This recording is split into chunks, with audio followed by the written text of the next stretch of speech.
Today, I'm going to attempt to beat a hardcore Nuzlocke of Pokemon Heart Gold, but with an added twist. I can only use one Pokemon of each type. Let's say, hypothetically speaking, the first Pokemon I catch is a Pidgey. I would not be able to use any other normal or flying type Pokemon. This is not my idea, but I still think it's pretty interesting, so let's give it a go. I call myself Solo, and my journey begins. As always, the choice of a starter here is vital, and I choose Cyndaquil because good fire Pokemon are not easily come by in this region. Or in most regions, actually. I name him Balrog, and off we go. Unfortunately, we don't get very far, because within minutes I encounter my rival, who gets me down to -4 defense before finishing off Balrog. Well, that was exciting. Perhaps I shouldn't have named him after a creature that is killed by an old man. Well, second time's the charm. I name him Balrog 2.0, and now he's sure to be an improvement over the last lesser Balrog. And sure enough, when we get to my rival again, I am the one who emerges victorious, as it should be. I meet the worst cop in the world, and then get to name my rival. We'll call him Lil G. No, not because he's a rapper, but because he has some interesting backstory that we'll talk about later. For now though, it's time to truly begin my journey.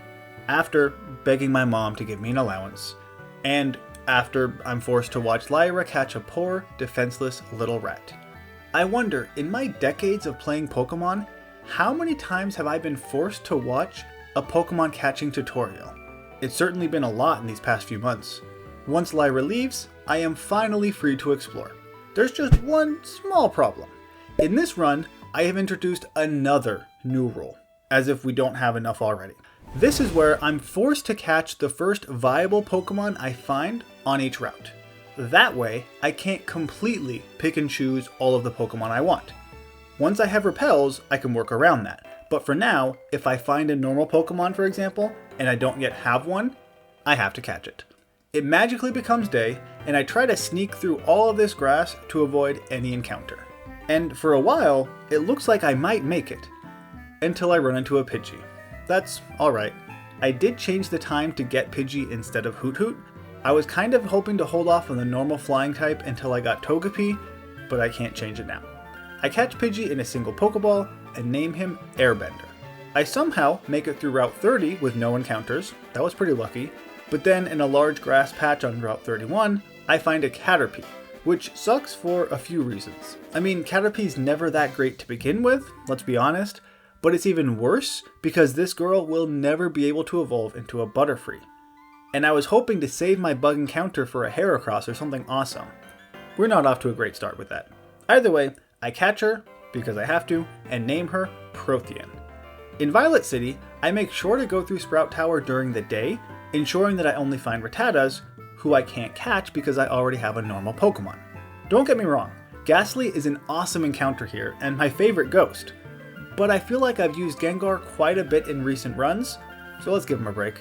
As you might imagine, Sprout Tower is really easy for my flying and fire Pokemon, so let's just jump to Falconer.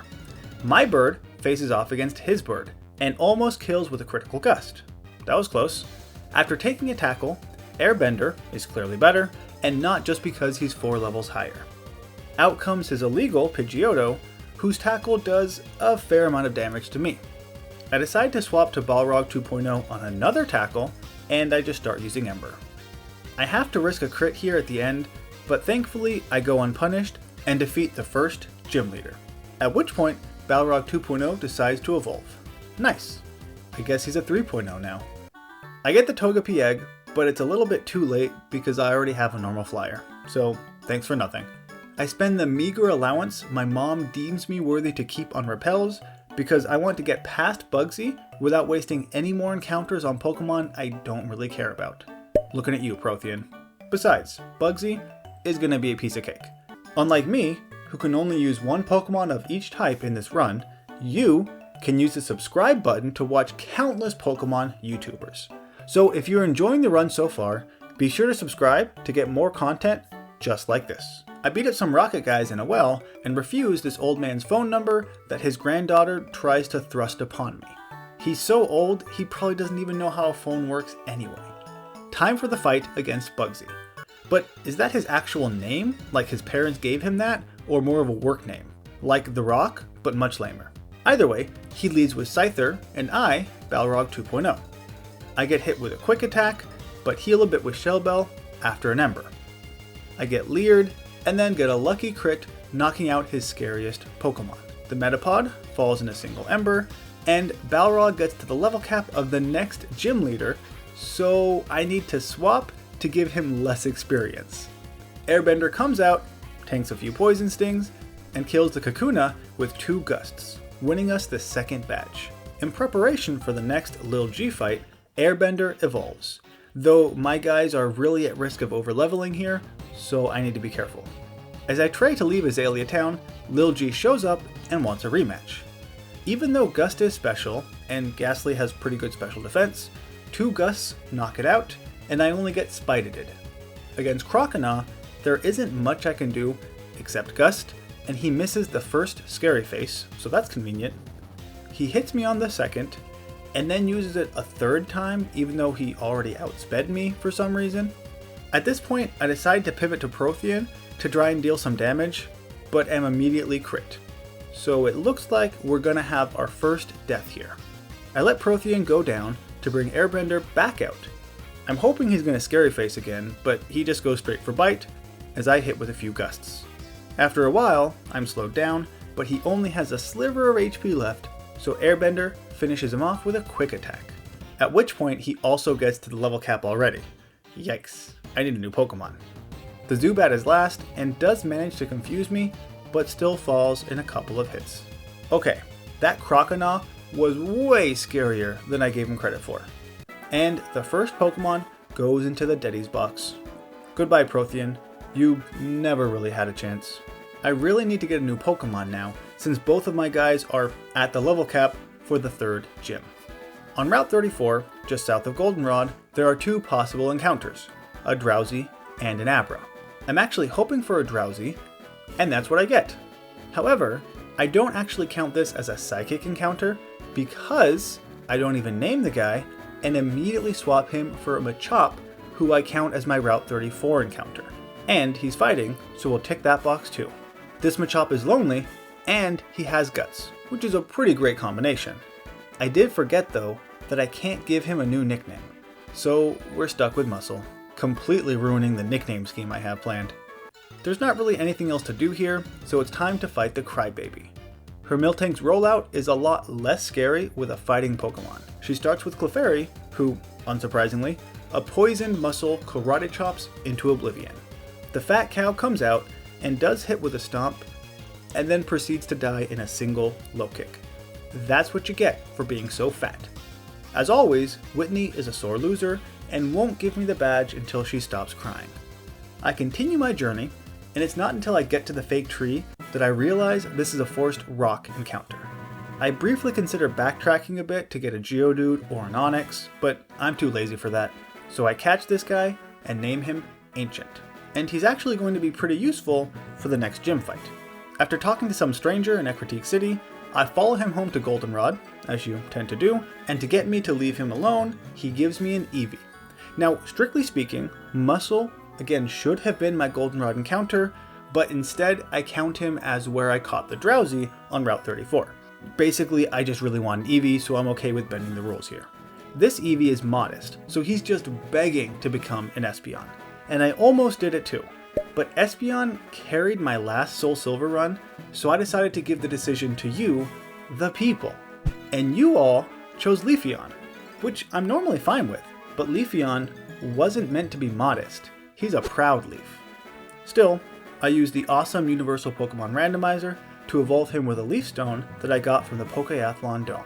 I have a rival fight that goes a lot better than last time, though I realize I still haven't named my Leafeon, so after scaring off some legendary dogs, I have to go back to Goldenrod and call him Highlander. Before heading to fight Morty, I time travel a bit so I can get the Sharp Beak on a Monday. And now, it's on to the gym. I leave with Ancient, who is pre-paralyzed so that he can't be put to sleep. She takes out the Ghastly in a single feint attack. This brings out Gengar, but I pivot to Airbender on a mean look. You may notice that Airbender is also paralyzed, and it's for the same reason. it was easier to get paralyzed than poisoned, so that's why I went with this one. The only way Gengar can actually damage me is with a Sucker Punch, and that doesn't even do all that much. It also only has 5 PP, so I take a few hits and just heal right back up with a Roost. I decide to then PP stall his Sucker Punch with Sand attacks, because why not? Once that's gone, I'm guaranteed to be the victor in this match. I mean, it still takes a while, even with Sharp Beak, because Gust really doesn't do all that much, and Morty heals this ghost, but eventually, Airbender wins. One of the Haunters comes out next, and immediately curses me, but then dies to a critical Gust, so that curse kinda backfired.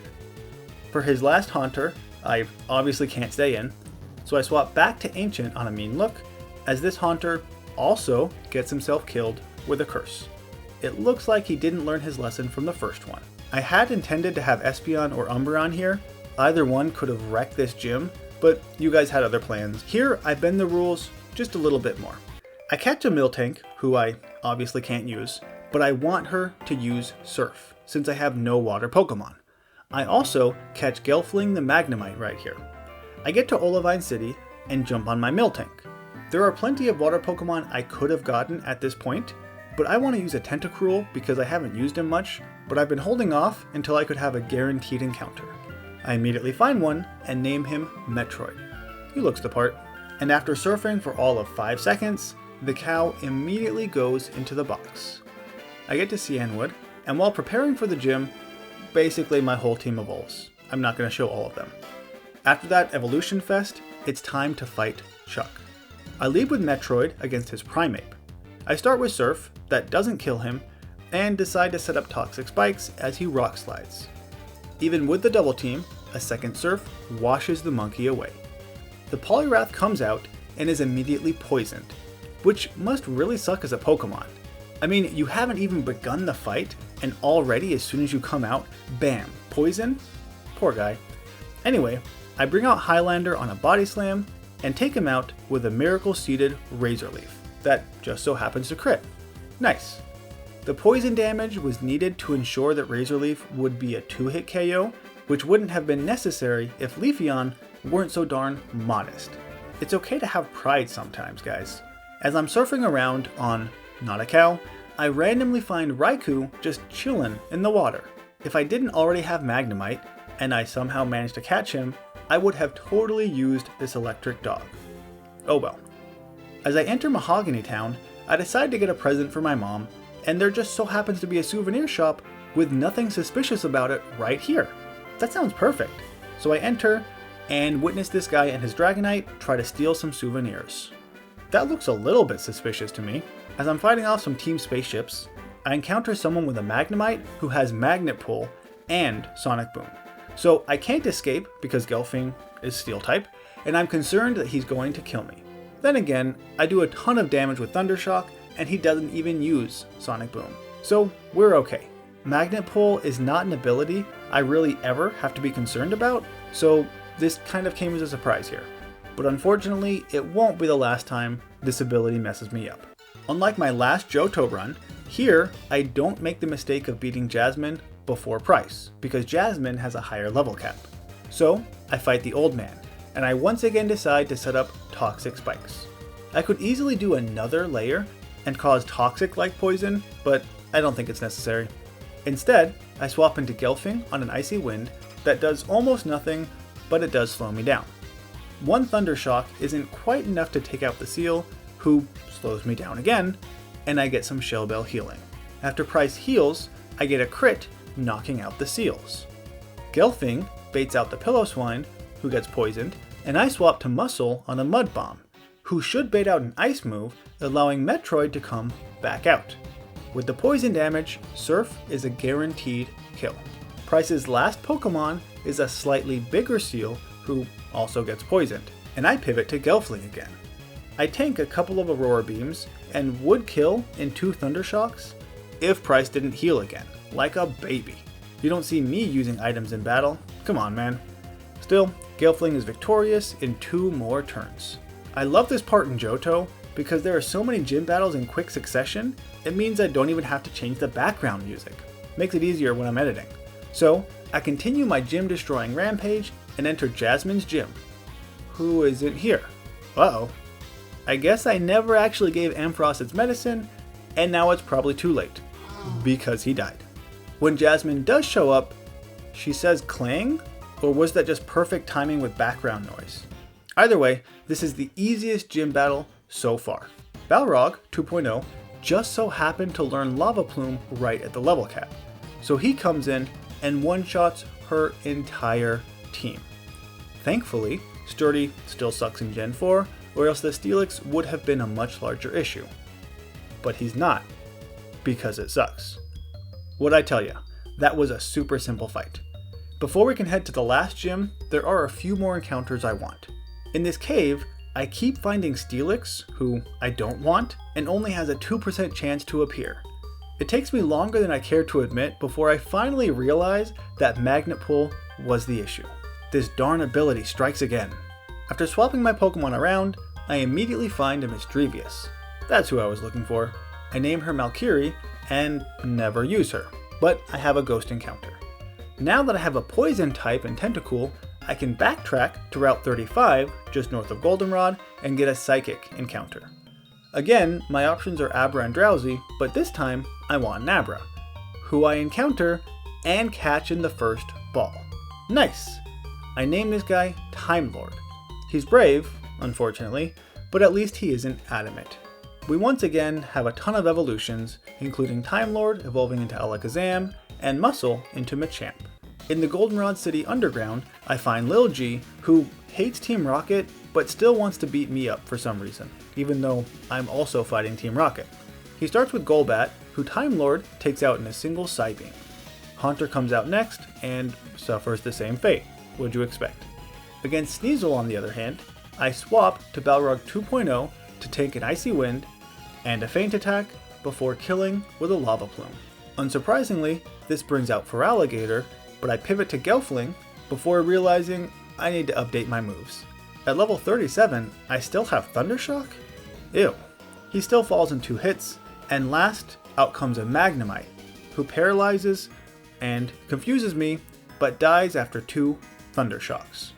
We have a ton of, quote, major rocket battles, but they're really easy, so why waste our time showing them? I mean, I will show the last one just to give you an idea of how easy they actually were.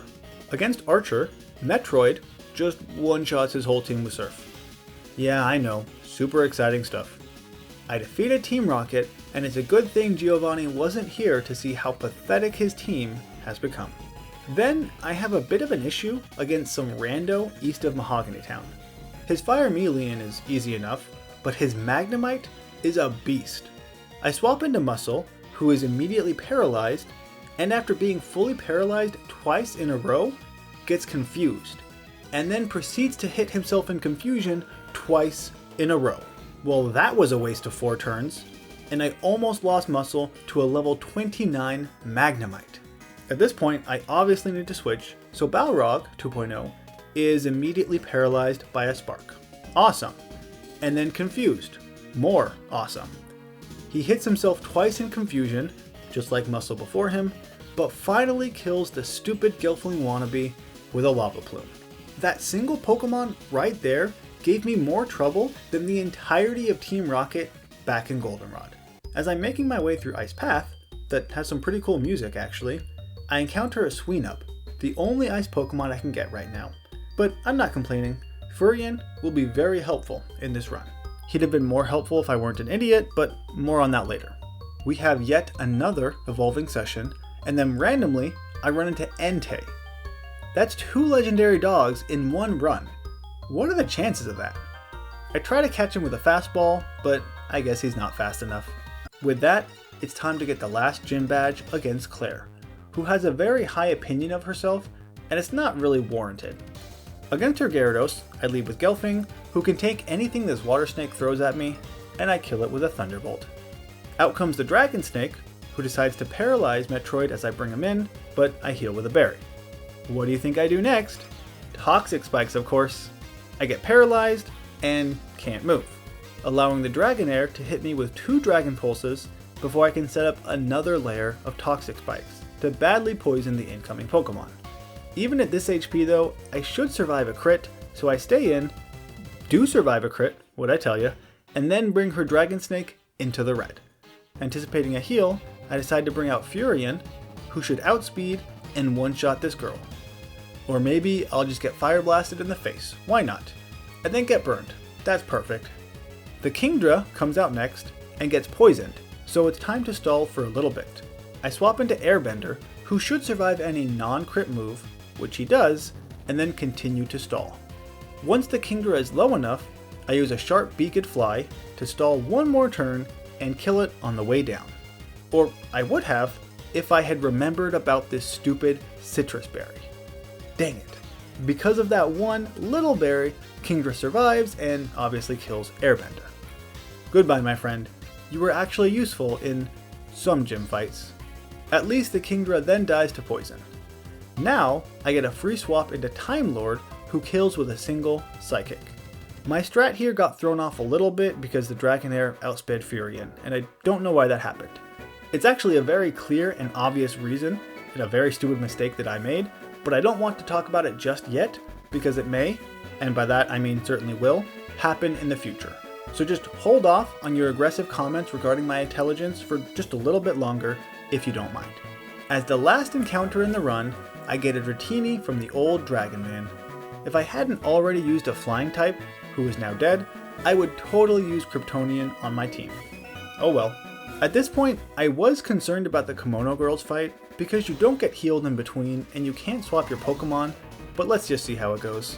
The Umbreon outspeeds and does confuse Muscle, but still dies in a single cross chop. Against Espeon, I pivot to Gelfling, who tanks 3 Psychics and kills in 2 Thunderbolts. That was a bit rough, but okay. The Flareon uses his single turn of life to burn me, which gives Muscle an attack boost. I'm not even mad about that. Against the Jolteon, I pivot to Furion on not an electric move, that's too bad, and then he proceeds to spam double team 6 freaking times. And after 6 misses, I finally hit an Earthquake. That was lame. Last is the Vaporeon, who does a decent chunk with Surf, and Muscle just misses out on the kill. I don't want to risk a crit, so out comes Highlander for the first time in what feels like forever to kill with a Razor Leaf. Those fights weren't as bad as I thought they were going to be.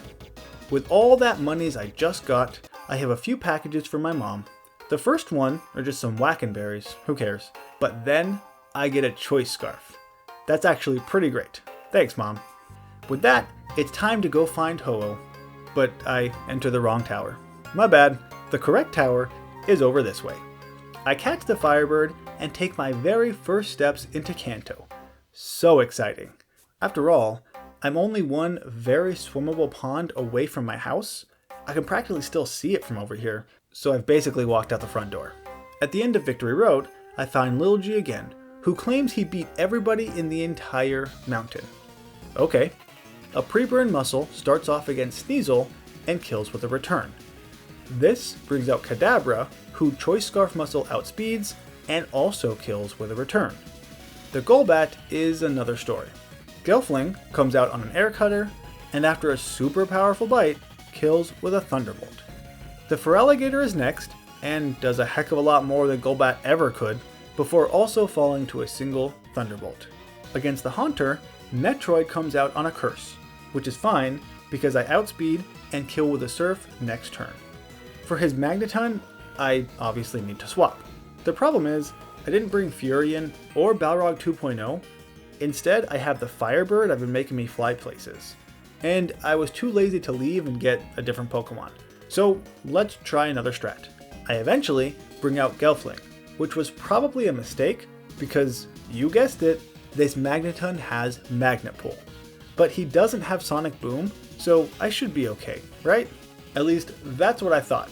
And then I get paralyzed and confused right away. Why do these Magnet things keep doing that to me? I hit myself only 2 times in confusion, tank a few sparks, and then I'm fully paralyzed on the 3rd turn. And then finally, after 4 turns, I hit myself in confusion again. Didn't see that coming now, did ya? I cannot begin to describe how frustrated I am about this fight. On turn 5, I snap out of confusion, only to be fully paralyzed. Well, I'm probably going to die here. On the 6th turn, I finally hit the guy with a Thunderbolt, but it's a 2-hit KO. So yeah. I do a quick sanity check and just make sure I can't swap out, even though I know I couldn't, so yeah, time to die. One more spark takes me to 8 HP, and I hit through paralysis to finally kill the Magneton. I'm never going to be so cavalier about Magnet Pull ever again. That was a traumatic experience, and I hate Lil G right about now. Alright, now it's on to the Elite Four, starting with Will, who is not difficult at all, because Time Lord, with Choice Specs, comes out swinging to knock out all of his Pokemon with Shadow Balls, and he one-shots everybody, with the exception of Jinx, who survives a hit and responds with an Ice Punch before healing. But the previous Shadow Ball must have been a low roll because the next one takes her out. Last but not least is his Slowbro, who also dies in a single hit. That was easy peasy. I'm actually surprised that I got hit at all, to be honest. Next, it's on to Koga, and it's Balrog 2.0's time to shine. The Ariados dies in one Flamethrower, bringing out the Forretress. He wastes a turn with Protect, but that only delays his death a single turn. Then, Muck comes out, which is unfortunate because I was hoping for the Venomoth. Oh well. Out comes Gelfling on a Minimize. He was supposed to use Poison Gunk or something here, and this is going to be fun. The first Thunderbolt does hit as Muck minimizes again, and the second one hits too, thankfully, killing the Sludge. That could have been a lot worse. The Venomoth comes out with a Supersonic that misses, I had a Person Berry, but doesn't quite die to a Thunderbolt, meaning that he gets to heal. But 2 more turns, and he's dead. Last is the Crobat, who obviously outspeeds to use Double Team. That kinda sucks, but Gelfling sees the real bat and electrocutes it on the first Thunderbolt. Man, things are going pretty well so far. Against Bruno, I decide to lead with my own fighting Pokemon to show him who's the boss. Muscle is pre-poisoned, and with the help of a Choice Scarf, outspeeds and one-shots the upside down thing, no idea what Hitmontop is supposed to be, with a Facade. This brings out Bruce Lee, who also falls to a Guts boosted Facade. And now, it's time for our Machamps to fight. Mono, a mono, a mono, a mono, a mono. You get the idea. They have 4 hands. But no surprise, mine wins without breaking a sweat. Against the Onix, I could still kill him in a few Facades, but my HP is getting a bit low, so let's just swap to Furion. I survive 2 Earthquakes, thankfully Onix has pitiful attack, and respond with an Avalanche for the kill. There is yet another red flag here with the Onix outspeeding me, but I ignore it because I'm an idiot. The Hitmonchan comes out, and anticipating a Fire Punch, I pivot to Balrog 2.0, who tanks it, and a Thunder Punch, but burns Jackie Chan with 2 Flamethrowers. Against Karen, I just want to complain that the best 100% accurate fighting move Muscle has access to is Wake Up Slap. I mean, couldn't they have given him Brick Break or something? Still, I Choice Scarf and slap the Umbreon so hard it's awoken from this mortal realm. Even though the Murkrow is Flying type, the same thing happens to it. That crit was not necessary. This brings out Gengar, who I can't hurt at all, so out comes Time Lord on a Focus Blast, who, unsurprisingly, kills with a Psychic. This baits out the Houndoom, so I pivot to Muscle on a Crunch, and should kill with a Wake Up Slap. Unless the Houndoom outspeeds me with Flamethrower, that is. Against all odds, Muscle survives with 4 HP and kills the dog with his last slap, before falling to poison damage. Dang it, I thought a Choice Scarf Machamp would be fast enough, but I guess I underestimated this Houndoom. Still, Muscle died doing what he loved, slapping people. Her last Pokemon is Vileplume, so I bring out Balrog 2.0 to do what he loves, burning everything to the ground. And now, it's finally time to take down the Souvenir Thief. I've been following his trail for days, and I finally caught up to him, because as we know, cops in the Pokemon world rely on 10-year-olds to do all of their work. But Lance doesn't want to go quietly, so a fight ensues. I send out Gelfling against Gyarados, but we've already seen the same matchup before, so the Water Snake dies in a single Thunderbolt, after doing a bit of damage. This brings out Charizard, so I pivot to Metroid, who tanks a Fire Fang, and drowns the Fire Dragon with a Choice Specs Surf. This brings out Dragonite, who I could have killed with a Choice Specs Ice Beam if I were able to use it. Instead, anticipating a Thunder, I bring out Furion on a Thunder Wave, who should 100% outspeed and kill with an Avalanche. Except, once again, Furion is outsped by a Dragon and almost dies as a result. Thankfully, I still kill the thing, but that was stupid. Or more accurately, I was stupid. You see, it turns out that Avalanche is a minus priority move, meaning it always goes last. I just haven't really used it, so I didn't realize that. Even though I did have a Choice Scarf, it didn't matter. There was no way I was going to hit first.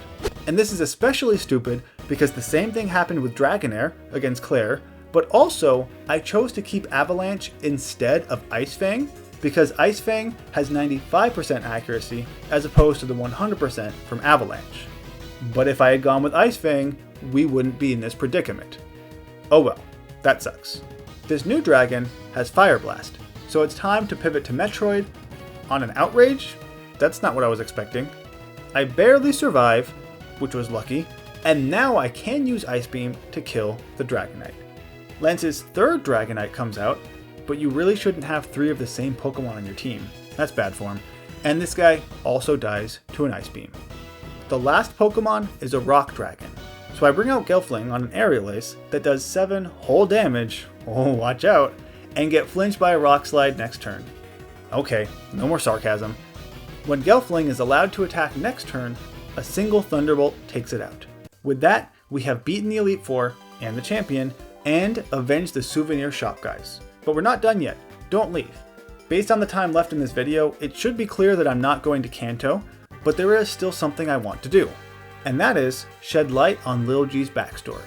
It all starts with a Celebi, who I take to visit the Ilex Forest Shrine. Lyra pops out of nowhere, and then my Celebi decides it would be fun to mess with the fabric of reality and take us back in time. You know, a typical Friday evening. We arrive in Kanto just in time to see Lil G arguing with his Pop, Big G, otherwise known as Giovanni. This appears to have been right after a 10-year-old Red destroyed Giovanni's gym, and Lil G is not amused. He was under the impression that Big G was the very best, like no one ever was. But he's not the protagonist, so how could he be? Celebi decides to mess with our brains again, and we arrive at Giovanni's secret cave hideout 3 years in the future, or almost present day.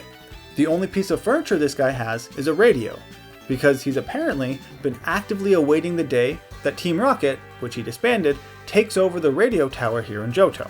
And I get the chance to beat up Giovanni at the same time that my other past but also current self is beating up the regular Rockets in Goldenrod. He leads with Nidoking against Celebi, who is in first because of story purposes. So I swap to Metroid, who proceeds to take out all of his Pokemon with Choice Spec Surf. I mean, he is like 6 levels higher than Giovanni's highest. That was certainly a bit of an anticlimactic fight, but it was the first time I'd ever done this story event, and I had no idea that my rival was Giovanni's son. His character arc makes a bit more sense now. Okay, now we're at the end, but don't leave yet. If you want to see this run continue in Kanto, let me know. But also, let me know if I should use the same Pokemon I already have, besides the ones who are dead to me, or catch brand new Pokemon specifically in Kanto, using the same rules and regulations as in this video. So let me know your thoughts. If this video does well and you want a part 2, I'll be more than happy to oblige eventually. I've got a backlog of things I'm working on. Regardless, I hope you enjoyed this run, and as much as I wish I could claim the idea as my own, I saw someone else do it first. But I thought it was such a good idea that I wanted to go for it. Thank you all so much for watching, and I'll see you in the next region.